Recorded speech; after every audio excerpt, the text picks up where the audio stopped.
এক সন্ধ্যায় দুই বন্ধু মিলে সাহস দেখানোর জন্য গ্রামের পুরনো ভয়ঙ্কর কবরস্থানে যায়। জায়গাটি বহু বছর ধরে অভিশপ্ত বলে পরিচিত। রাত গভীর হতে না হতেই তারা দেখতে পায় কবরগুলো থেকে ধোঁয়া উঠছে আর অদ্ভুত আওয়াজ শোনা যাচ্ছে। একসময় কবরের ভেতর থেকে হাত বেরিয়ে আসতে শুরু করে। দুই বন্ধু ভয়ে দৌড়াতে চায়, কিন্তু তারা দেখতে পায় চারিদিকে কুয়াশায় ঢেকে গেছে।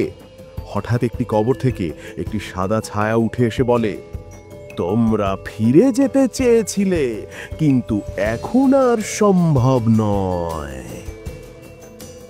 দুই বন্ধু চিৎকার করতে থাকে, কিন্তু কেউ আর তাদের কবরস্থান থেকে বের হতে পারে না।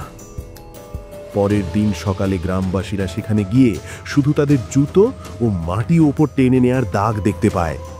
তারপর থেকে কবরস্থানটি আবার আগের মতো ভয়ঙ্কর হয়ে যায়।